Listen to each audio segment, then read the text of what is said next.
There is a kind of exhaustion that doesn't come from work, but from the way we begin each day. You open your eyes to a racing heartbeat, a heavy mind, and a schedule already calling your name. No one is yelling, yet you feel like you're already running. No one is forcing you, yet you feel like you're being pulled. In that moment, life hasn't even begun, but the mind has already surrendered. We often think that chaos comes from our circumstances, but more often, it's from the way we enter the day without awareness. Stoicism teaches that freedom doesn't begin in the outside world. It begins in how we respond to our own inner state. When you wake without direction, you hand over the reins of your life to everything beyond your control.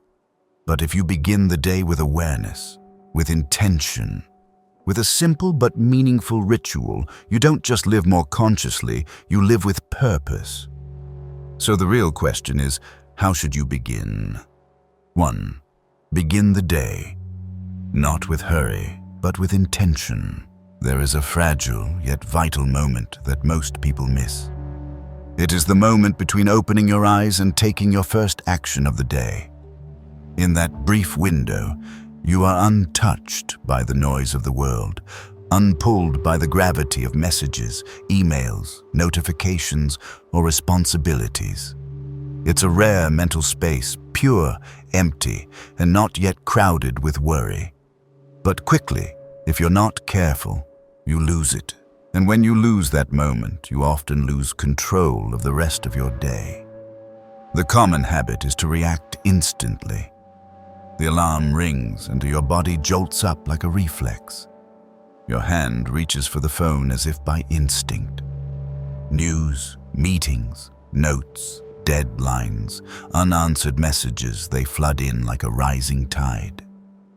Your heart races, your breath shortens, your mind scatters. Just 5 minutes into waking, and you're already on the defensive. In that state, every action that follows doesn't come from reason, but from reaction. You're no longer leading the day, you're chasing it. Stoicism doesn't ask you to change your whole life in one morning. It simply asks you to change how you begin. A small shift, yet powerful enough to transform everything. Instead of jumping up and letting the world pull you in, you start with stillness. A moment that isn't stolen, a conscious breath, a pause not filled with reflex. In that silence, you remember you still have the power to choose your thoughts, to choose what matters, to choose your attitude as you enter the day. Marcus Aurelius once wrote, "Each day is a life in miniature." If a day is a condensed life, then how you begin your day is how you live. A life cannot begin in panic. A clear mind cannot be born out of chaos. When you start your morning with intention, you're sending a signal to yourself. I don't act because I'm forced. I act because I choose to, and that is the essence of inner freedom. Most of our mental struggles do not come from what happens outside, but from losing mastery over the mind when it matters most. And the moment that matters most is the one right after you wake. That is when you're most easily led by worry, expectation, pressure, and imagined outcomes. But Stoicism teaches we are not free when our minds are dragged by what we do not control. So if you want a peaceful day, reclaim control from the very beginning. Start your day not with a string of unconscious actions, but with a deliberate pause. That pause doesn't need to be long. A minute, even a few seconds is enough. But in that pause, you must remember, you are the one setting the rhythm of life, not a victim of its speed. You don't need to think too much. You don't need to fix anything right away. You just need to breathe. You just need to be present. And you just need to place a simple intention. Today, I will live with awareness. When intention replaces haste, even the smallest moments begin to feel different. Brushing your teeth is no longer a mechanical motion, but an act of care. Brewing coffee is no longer for stimulation, but for slowing down. Opening the door is not rushing into a battlefield, but a mindful act. You are stepping into life with sovereignty. In those simple actions, you are practicing the Stoic core, living in the present, led by reason, grounded in virtue. Self-control does not come from controlling circumstances, but from mastering your response to them. And your first response of the day is the one that shapes everything after. If it's haste, you signal to your brain that today will be a race. But if it's calm, you establish a new operating system for your mind. The mindset of the master, not the driven. 2. Write out the chaos. Name what's draining you. Some mornings, you wake not because you've rested, but because your mind is overloaded with unresolved things. Unfinished tasks, unanswered questions, pending responsibilities. They flood your thoughts like a river without banks. You haven't even stepped out of bed, but already feel like you're falling behind. And that vague feeling is what drains you, not physically, but mentally, before the day even begins. We often try to hold everything in our minds, but the human brain was not designed to store it all. It wasn't built to remember every worry, hold on to every thought, or manage everything at once. When you try to contain it all, your thoughts don't sit quietly, they collide, creating noise. Like a room full of echoes, every small sound is amplified until you can't tell what matters and what's just noise. The mental chaos isn't from too many problems, but from not organizing and naming them clearly. Writing down what's exhausting you is not weakness. It is the first step toward reclaiming strength. When you put your thoughts on paper, they no longer scatter in your mind. They appear clearly, tangibly, with shape and name. Once you've named what's troubling you, you can face it, evaluate it, and decide, is this worth worrying about? Can I act on it, or should I simply accept it? Writing shifts you from vague unease to conscious awareness, from invisible pressure to concrete action. Writing also creates space between you and your emotions. What once weighed you down, once it's on the page, no longer holds the same power. You can see it as an observer, no longer entangled in it. That distance is necessary to regain control and stop being manipulated by fleeting emotions. In Stoic philosophy, this space between you and your feelings is the first step to training reason. Morning journaling isn't just clearing the mind, it's a practice in discernment and deliberate response. When you write out your thoughts, you don't just lighten the load, you begin to sort. What can be done today? What is out of your control? What is just exaggerated fear?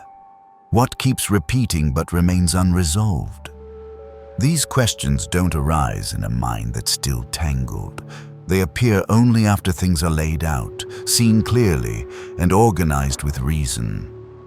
Writing is your way out of the mental storm, your place on the shore to see the whole landscape. Stoicism doesn't ask you to erase emotions, but to clarify them. Not to reject fatigue, anxiety, or confusion, but to face them with calm awareness. And writing is the tool to do that each morning.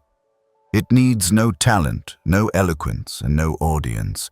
It only needs your honesty, a pen, a page, and one single intention. Name what's making you feel lost. When you dare to look directly at what's troubling you, you've already begun to rise above it. Chaos is not the enemy. It's a signal that you've been moving too fast, taking on too much, without stopping to listen inward. Morning writing is your declaration that you've chosen a different way, one of awareness, discernment, and intention. And when that first page is filled, you don't just feel lighter. You know you are moving toward greater clarity, strength, and freedom. 3. Imagine what could go wrong and be ready to meet it. Anxiety doesn't come from the future. It comes from a mind unprepared to face it. Each morning when you open your eyes, a part of you starts scanning for what might go wrong. A tense meeting, a rejection, an unforeseen mistake, an uncontrollable event. These scenarios, though unrealized, are enough to quicken the pulse and quietly tense the body. And without inner readiness, you begin the day in a defensive posture, bracing for whatever might go wrong. In Stoic philosophy, there is a practice called premeditatio malorum, the premeditation of evils. Not to live in fear, but to train the mind for adversity.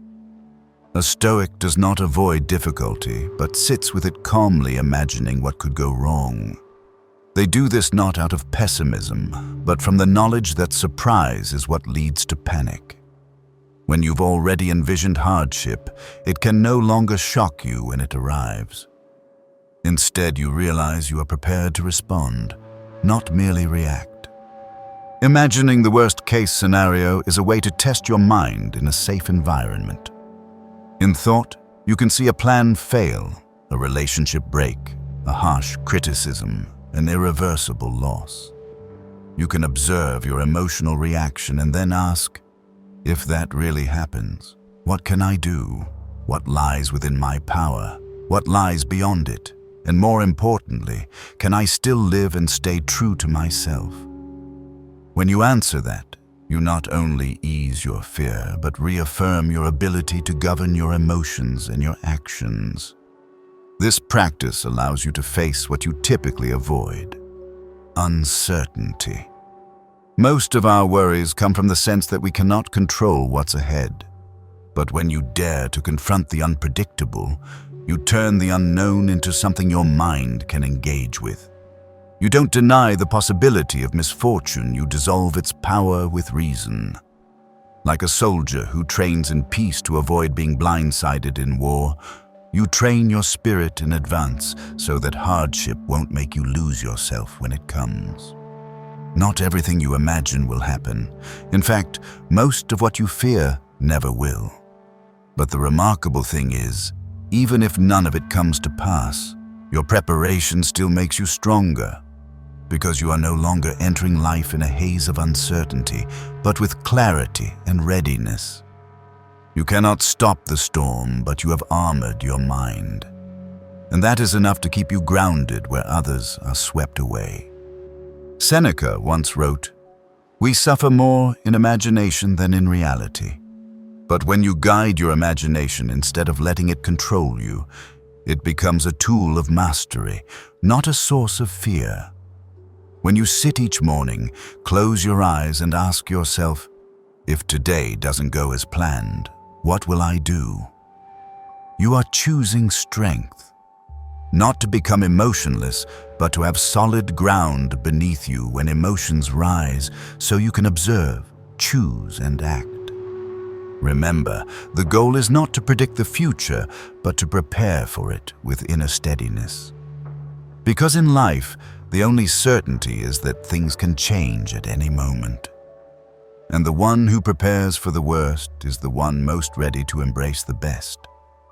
By visualizing adversity each morning, you do not live in fear, you live in calm, because you have already looked into the storm and chosen to walk forward anyway. 4. Align goals with virtue. Don't just do what's right. Many people wake each morning with a list of tasks to complete, calls to make, reports to submit, deadlines to meet. The list may be full, urgent, and clear. But one thing is often missing: the reason behind it all, and whether how we do these things reflects the kind of person we wish to become. There's a subtle but important difference between completing a task and completing it with virtue. Stoicism doesn't tell you to do more, it teaches you to do what's right and to do it the right way. Each morning when planning your day, the question shouldn't be just, what will I do? It must also be, how will I do it with what character? Because external actions are only part of life. The rest lies in your inner motives, where you decide why, how, and with what spirit you act. Stoicism places virtue before outcome, because outcomes are not always in your control, but your actions always are. The difference between someone acting on impulse and someone living by philosophy lies in the ability to ask, does this reflect the values I claim to live by? Stoicism speaks of 4 cardinal virtues: wisdom, justice, courage, and temperance. These are not abstract ideals, but standards by which to measure daily actions. When you plan a task, ask, am I using wisdom to understand this clearly, or simply reacting to pressure? Am I treating others justly, or just chasing personal gain? Am I courageous enough to make a hard decision, or avoiding it out of fear? Am I maintaining temperance in my expectations and emotions, or letting them drive me? Each goal of the day should not just be an item on a list. It should be part of your character's refinement. If you focus only on completion and not on the manner of completion, you may gain results and still lose yourself. But if every action reflects core virtues, you will feel inner growth even when outcomes disappoint. For it's not the volume of tasks you accomplish that defines who you are, but the quality of character shaped through each choice. Stoicism doesn't dismiss the value of action, but it warns, action without virtue soon becomes hollow. When goals are disconnected from values, they quickly turn into calculation, comparison, and ego-driven pursuit. But when goals are tethered to virtue, they become tools for self-discipline, not just means to an end. That's why Stoics don't begin the day by merely listing what needs to be done, but by choosing who they will be while doing it.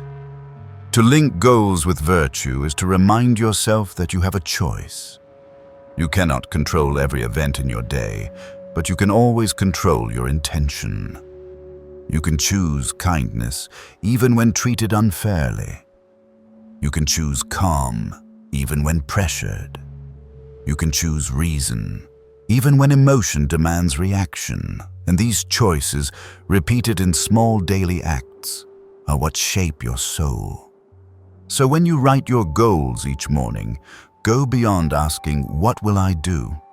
Ask instead, "How will I act to embody wisdom, justice, courage, and temperance?" In a world of constant change, the one who holds fast to virtue is the one who truly masters themselves. 5. Conscious movement, training the mind through the body. In a world where the pace of life is relentless and the mind constantly pulled by invisible demands, the body is often reduced to a mere tool for motion, labor, and endurance. But in Stoic philosophy, the body is not just a physical vehicle, it is a gateway to the mind. Nowhere else in daily life offers a clearer opportunity to practice awareness, control, and full presence than in conscious movement. This is not training to be faster or stronger, but to make every movement a bridge between reason and the present moment. When you move without awareness, the body becomes a machine of reflex while the mind remains adrift in ungoverned thought.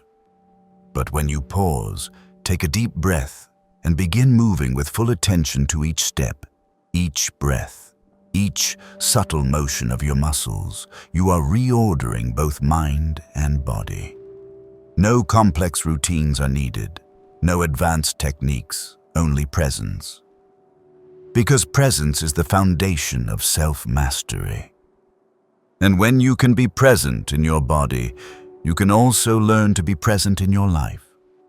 Stoicism does not promote physical perfection, but emphasizes mastering the body as part of mastering the self. Each morning as you move, treat it as a deliberate act, not just stretching muscles, but training perseverance, moderation, and the ability to govern your reactions. Holding a posture a little longer teaches patience. Maintaining breath through tension teaches emotional regulation. Repeating emotion with focus teaches discipline and the unity of intention and action.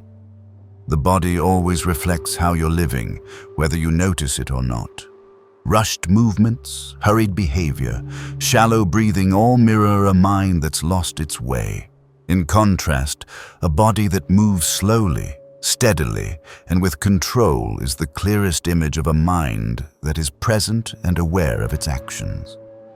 When you control the movement of your body, you not only improve your physical health, you increase your capacity to regulate thoughts and emotions.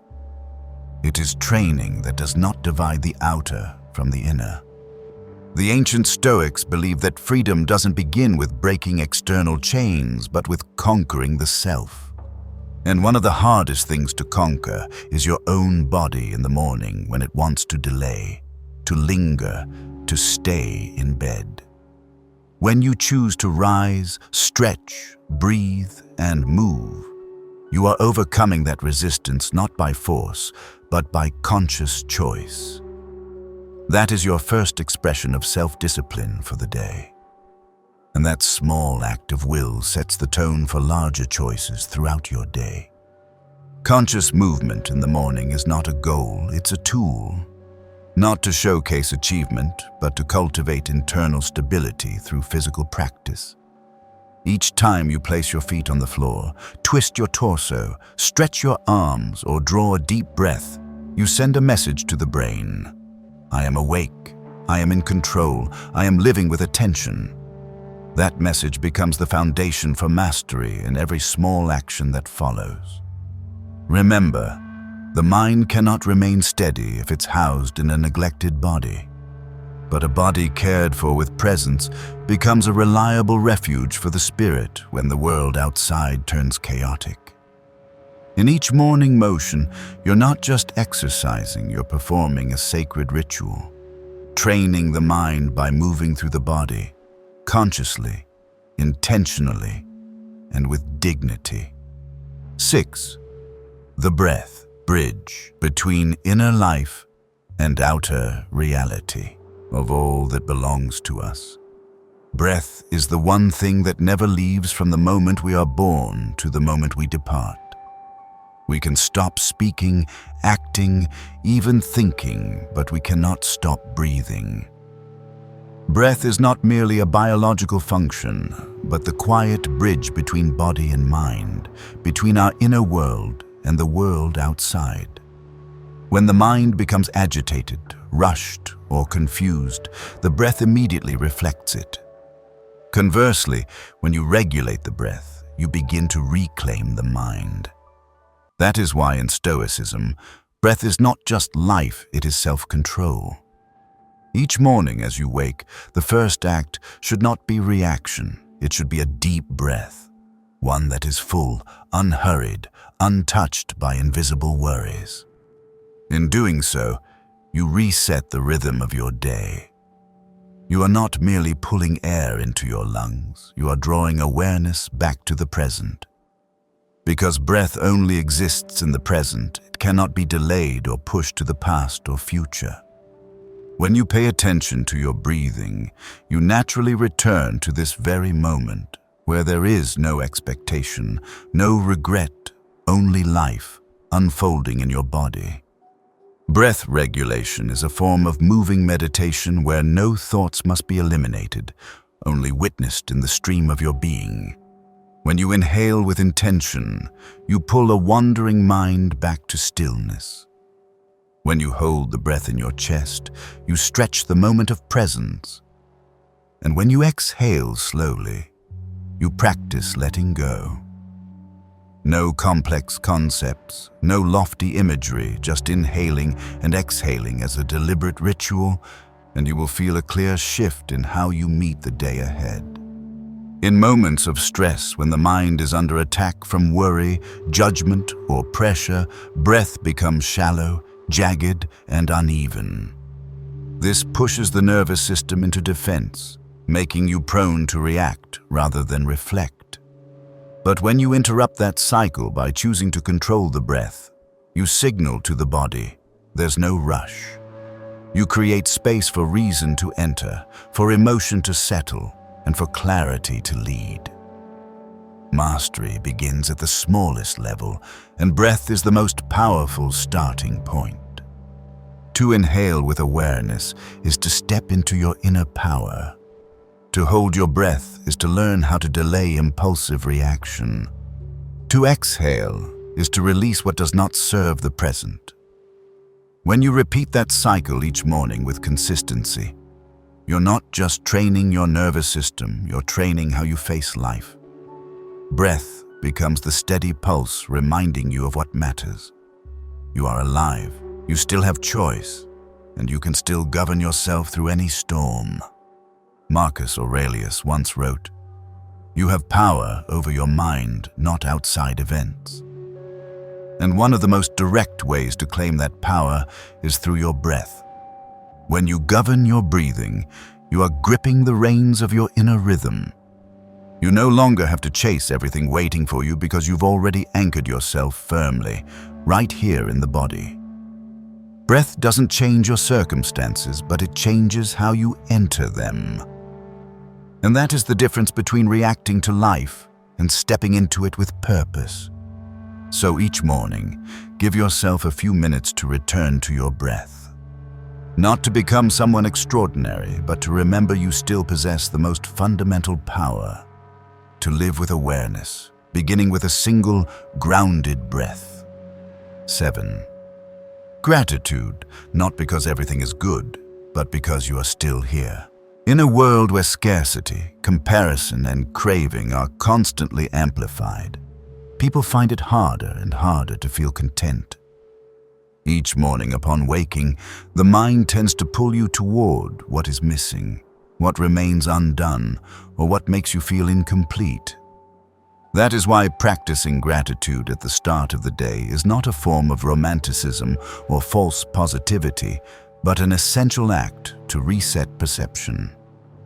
Gratitude is not because everything is perfect, but because amid imperfection, you are still here fully capable of living, choosing, and doing what is right. Stoicism does not encourage denying sadness or hardship, but teaches you to face them with clear eyes and without avoidance. In that view, gratitude does not arise from comfort, but from awareness. When you write down something you are grateful for each morning, you direct your attention away from what's lacking and toward what already exists. It is an active choice among countless unconscious ones. You do not write to escape, but to clarify that although you don't have everything, you still have plenty. And that is enough to start the day with inner wholeness. Gratitude, when practiced regularly, becomes a way of life rather than a fleeting reaction. It does not only happen when things go well, but is especially valuable when circumstances are tough. Because it is precisely when you can still recognize the good in the darkest times that you truly possess lasting inner strength. Stoicism teaches that freedom does not come from controlling circumstances, but from controlling your perspective on those circumstances. Gratitude is a viewpoint, a choice, a habit trained to keep you from losing yourself amid chaos and demand. When you pause and write down a few small things you appreciate, you not only acknowledge reality, but restore the connection between mind and essentials. A deep breath, a day without illness, a quiet sunrise filtering through the curtains. These are often overlooked for their familiarity, yet they form the foundation that nourishes lasting mental stability. Gratitude is how you refuse to forget the quiet forces sustaining you through each day. When this habit roots itself in your mornings, you begin the day not with lack, but with fullness. Writing down what you are grateful for also reshapes your mental focus. Instead of letting your mind be led by what's missing, you actively turn your gaze toward what is present. Repeated each morning, this creates a protective shell around your spirit, shielding you from the lure of envy, performance pressure, and fatigue from expectation. You stop comparing because you concentrate on real value, not socially defined worth. And when you see life through gratitude's lens, you also learn to value yourself for all you have endured to arrive where you are now. Epictetus once emphasized, "The wise man is not upset by what he does not have, but finds joy in what he does have." This is not merely advice, but a life principle. Whenever you feel lacking or insufficient, practicing gratitude reminds you that you are still here, still have opportunity, and still possess the power to act. Gratitude does not make hardships vanish, but it makes you sturdier to walk through them without losing clarity. So take a few minutes each morning to jot down a few small things you cherish. No need for elaborate lists or long essays, just sincerity. Because each line you write is a step back from the whirlwind of desire and a step closer to inner sufficiency. Gratitude is a silent yet powerful act of resistance against the hurried world. I am not lacking, I am present, and that is enough. 8. The ritual of the free. There are people who live their whole lives without ever asking, "Whose way am I starting my day by?" They let the alarm wake their body, let the notification seize their mind, let the schedule dictate their breath, and let emotions be ruled by the first event of the day.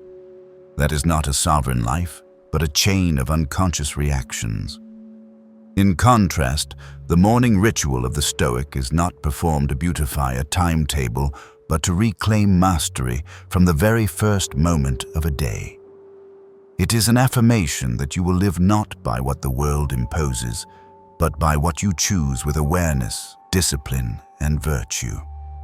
When you wake and practice a series of deliberate actions, writing down what occupies your mind, imagining what could go wrong to prepare your spirit, aligning goals with virtue, moving with presence, breathing with focus, and embracing gratitude with honesty, you create a firm boundary between yourself and the outer chaos.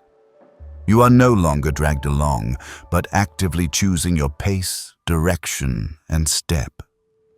That is the mark of the free person, one who lives not to satisfy expectations, but to fulfill what they believe is right, regardless of circumstances.